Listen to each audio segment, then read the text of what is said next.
Pistons Nation, it's your boy Steve, and the Pistons got a dub against the Dubs. Let's talk about it. You are now tuned in to DPNN. That's Detroit Pistons Blues Nation. All right, man, so I'm just really excited for this win. The whole starting lineup showed out. Everybody besides Jaden Ivey had 20-plus points. My boy Sadiq the Beast Bey dropped a 28-piece on him. But most importantly, the team gelled as a team. They were sharing the ball. They were hustling for defense. They were hustling for offensive and defensive rebounds. They weren't perfect. Of course, they had 16 turnovers, but that still wasn't that bad against a team like the Warriors.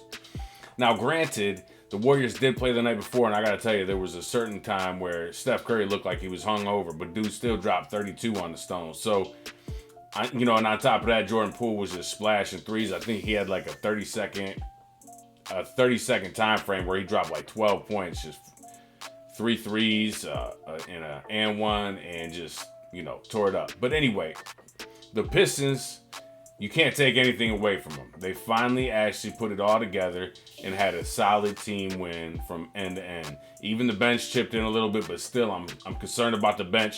But what I'm not concerned about with the bench anymore is that it looks like Coach Casey is finally starting to stagger some of the starters. Like I suggested, even though I'm no coach, Jaden Ivey and or Sadiq Bey with the bench unit to provide some spacing and scoring for the bench unit, and also bringing Hamidou Diallo in to play with the rest of the starters because of his hustle and defense. Yeah, dude's gonna miss a couple shots, but he's also gonna catch you a lob. He's gonna get a steal. He's going to play defense. He might be out of position sometimes, but that guy can play with the first unit in spurts, small little spurts. You can put that guy in there. But anyway, let's take a look at the box score because I don't want to ramble on like I normally do. Check it out. It's something new for me here. So if I screw up, you know what I'm saying? Cut me a little bit of slack. It's all right. It's all right.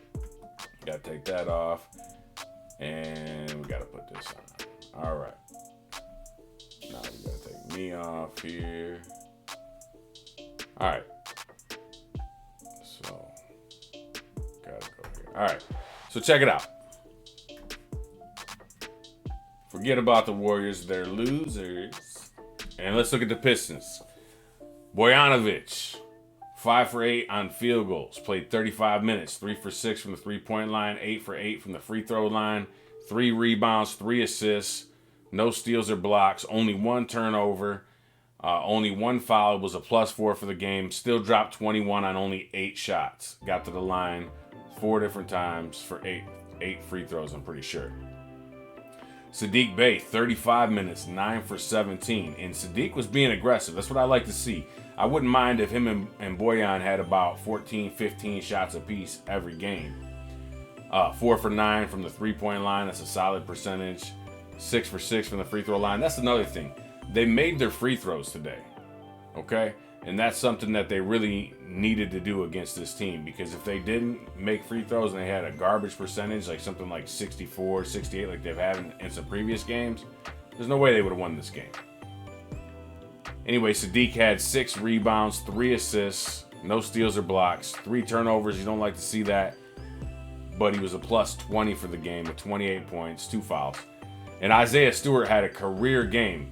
This is something that we needed to see out of him. And this gives me a little bit more confidence moving forward that he can make three-pointers at the NBA level. However, there's still some things about his game that I'm not overly thrilled with, but that's nitpicking. And in a win, I'm not going to nitpick. All I can do is praise the man. He had 24 points, a career high, 13 rebounds. 5 of them were offensive rebounds, which were huge, every single one of them. 10 for 11 from the free throw line. That's a great percentage for him. 6 for 10 on field goals. And 2 for 5 from three-point land. Again, you're talking about players being efficient. The first 3 all shot very efficiently from the three-point line on free throws and did not have to shoot a lot of shots, except for Sadiq kind of did, but he still made more than 50% of them. Cade Cunningham, 39 minutes played, 9 for 20, 1 for 3 from the three-point line, 4 for 4 from the free throw stripe. 10 rebounds, 9 assists, 1 block, 4 turnovers, 4 fouls, +16 on the game with 23 points. Dude was 1 assist away from a triple-double. And he could have gotten it at the end of the game if they were willing to just score one last basket for the sake of getting it for him. But I'm glad they didn't, because it was classy not to, especially against the former champs. You got to show some respect, because you're going to play them down the line eventually, and you don't want them mad. Jaden Ivey, 31 minutes. He got into a little bit of foul trouble, had 4 fouls. He was 5 for 11, 2 for 5 from the three-point line. Again, efficiency, 40% from behind the arc. 3 for 5 from free throws, not so efficient. That's only 60%. You want to see his percentage more like 4 for 5, but we'll take it for the game with what everybody else did. 4 rebounds, 3 assists, 1 steal, 1 block, 2 turnovers, plus 16 on the game with 15 points. And I would have liked to seen him play more, but he got into foul trouble, and that's Isaiah Livers. Dude was 2 for 4 from the three-point line. That's all he shot was threes, because his field goals were 2 for 4 as well. Didn't shoot a free throw, but he got 3 rebounds, had 3 fouls, was a plus 11 on the day. And like I said, I would have liked to seen him play more. And as he gets more experience, he should be able to avoid some of those silly ticky-tacky fouls like he got tonight. He had at least 2 of those fouls, if not all 3. Jalen Duren injured his ankle when Hamidou Diallo came down on him after they both went up to try to block a shot from, I think it was Jordan Poole. And he didn't return to the game, but it looked like he was trying to work it out. So I'm guessing because of how young he is, he's not likely to miss more than a game or 2, but that's just a stab in the dark. Once I check the newspapers and the tweets, I may find out more information about that, and then I'll tweet it out and keep you all updated, or put it in the injury report that I'm going to do before the next game. By the way, let me know if you guys like those injury reports I'm doing for YouTube Shorts, or if you don't like them, if you think it's a waste of time, or if you think there's something else I can do to make them more exciting and entertaining and add information. Because I definitely want to make it a priority to grow this channel and continue to give you guys great Pistons content, or start to if you don't think it's great. I don't want to toot my own horn too much. I think I'm doing okay, but I definitely know I can do much better with practice and time. And that's what I'm working on here. Anyway, Jalen Duren had 15 minutes, 1 for 3 shooting, 1 for 2 on free throws. He's probably the least efficient from the looks of it with those percentages. Oh, wait. Nope, there's another person. 4 rebounds, 3 of them were offensive, which is huge. That guy's a monster on the boards. If he had, more minutes, I think it's obvious he would have probably gotten more rebounds. 1 block, 1 turnover. I swear it looked like he blocked 3 shots, and if he didn't, he had to have altered a couple. 2 fouls, plus 2 on the night for 3 points. Corey Joseph, basically, I played 5 minutes. There's no reason to talk about him, which I'm glad about. Killian Hayes got 18 minutes, and I got to tell you, I'm sick of seeing this guy brick up shots, but I do love his defense, and his passing is solid. It's not fantastic. People act like it's the best in the world, but he did get 5 assists in 18 minutes. So if you double that for 36 minutes, which would be, a heavy game, he'd have 10 on the game, but he also had 2 turnovers, so that'd be 4. So 10-to-4 ratio, that's okay. It's not stellar, but it's okay for a guy that's, around 21 years old.